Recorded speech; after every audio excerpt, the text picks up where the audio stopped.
Hi friends, ఈరోజు రవ్వ లడ్డు చేస్తున్న ప్రసాదంకి దేవి నవరాత్రులు ఒక రోజు పెట్టడానికని దీనికి బాదం, కిస్మిస్, ఎండు కొబ్బరి తురుము, క్యాషు, ఇలాచీ అండ్ షుగర్ కలిపి కొంచెం మెత్తగా పౌడర్లో చేశాను. ఈ కప్ ఆఫ్ షుగర్ తీసుకున్నాను. ఈ సేమ్ కప్ ఆఫ్ బొంబాయి రవ్వ కూడా దీంట్లో ట్రాన్స్ఫర్ చేశాను. మెజరింగ్ చేసేసి ఉంచాను. అండ్ కాచి చల్లార్చిన పాలు. ఇవి మనం రవ్వ లడ్డు చుట్టుకునే ముందు కొంచెం వేడి చేసుకుంటే సరిపోద్ది. ప్యాన్ పెట్టేసుకొని ఫస్ట్ ఈ డ్రై ఫ్రూట్స్ అన్నీ ఫ్రై చేసుకుందాము. ప్రాసెస్ చూద్దాం. నెక్స్ట్ డ్రై ఫ్రూట్స్ ఫ్రై చేసుకోవడానికి మనకు కావాల్సినంత నెయ్యి వేసుకోవాలి.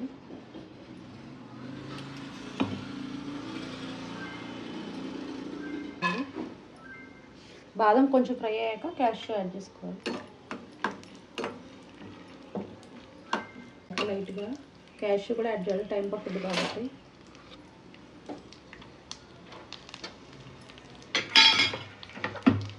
ఈ రెండు మంచిగా ఫ్రై అయిపోవాలి, గోల్డెన్ కలర్లో చేసాను. కిస్మిస్ బబుల్స్ వచ్చేదాకా ఫ్రై చేసుకొని మనకు బబుల్లా వస్తుంది ఫ్రై అయితే ఇంకా తీసేసుకోవడం అంతే. ఇది ఇంకా తీసేసుకోండి.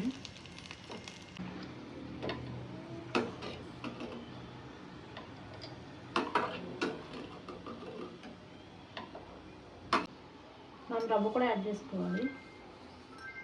వేసుకొని దీంట్లో కొంచెం మళ్ళీ గీ మంచిగా ఫ్రై అవ్వాలి. దీంట్లో పచ్చిదనం అంతా పోయే వరకు.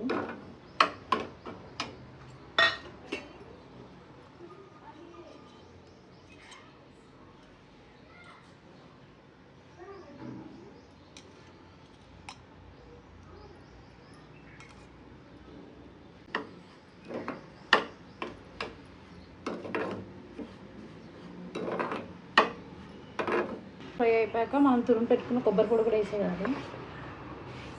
అలాగే ఇలాచి దంచి పెట్టుకున్నాం కదా, అది కూడా అంతా వేసేసి ఒకసారి మంచిగా మిక్స్ చేసేయాలి.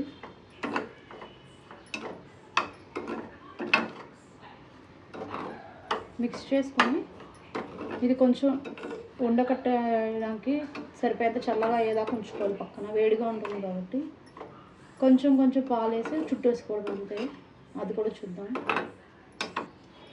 ఇంకా లాస్ట్లో దించేస్తాం అన్నప్పుడు షుగర్ కూడా యాడ్ చేసేయాలి. అయిపోద్ది, సరిపోద్ది. ఇంకా స్టవ్ ఆన్ చేస్తున్నది. ఇప్పుడే ఇంకా డ్రై ఫ్రూట్స్ కూడా ఒకసారి మిక్స్ చేసేస్తే మొత్తం కలిపి మంచిగా మిక్స్ అవుద్ది.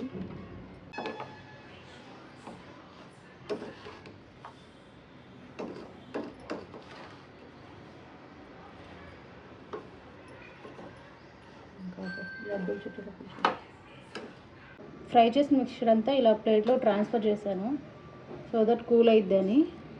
దీంట్లో మనకి లడ్డు చుట్టుకోవడానికి వీలుగా కొంచెం కొంచెం మిల్క్ యాడ్ చేసుకోవాలి. గోరువెచ్చగా ఉన్న మిల్క్ యాడ్ చేసుకొని లడ్డు చుట్టేసుకోవాలి అంతే. మరీ చల్లగా అయిపోయి కావద్దు, కొంచెం గోరువెచ్చగా ఉన్నప్పుడే చుట్టేయాలి. వీళ్ళు ఎంతమందికి రవ్వ లడ్లు ఇష్టమో కమెంట్ చేయండి, చూద్దాము. ఇది అప్పుడప్పుడు తింటాం కాబట్టి ఏమవుదు, షుగర్ ఉన్నా కూడా టేస్ట్ బడ్స్ సాటిస్ఫై అవుతాయి. నేను తీసుకున్న ఆ చిన్న కప్ రవ్వకి ఇగోండి ఇన్ని లడ్డూలు వచ్చాయి. సో దీన్ని బట్టి మన క్వాంటిటీ డబుల్ చేసుకొని సేమ్ ఇట్లా చేసుకోవడమే. డ్రై ఫ్రూట్స్ ఎక్కువ ఎందుకు వేసంటే కిడ్స్ ఇష్టంగా తింటారు అని చెప్పి. గీ కూడా హెల్తీ కాబట్టి అప్పుడప్పుడు ఇలా మనం స్వీట్స్ తయారు చేసి పిల్లలకి పెట్టచ్చు. ఈ వీడియో మీకు నచ్చినట్లయితే లైక్ చేయండి, షేర్ చేయండి మీ ఫ్రెండ్స్తో కూడా. అలాగే సబ్స్క్రైబ్ చేసుకోవడం మర్చిపోవద్దు. చాలామంది సబ్స్క్రైబ్ చేసుకున్నామని అనుకుంటున్నారు, కానీ సబ్స్క్రైబ్ చేసుకోవట్లేదు. దానివల్ల ఏంటంటే మీకు నోటిఫికేషన్స్ రావు నేను ఏమన్నా వీడియోస్ పెడితే. Thank you for watching.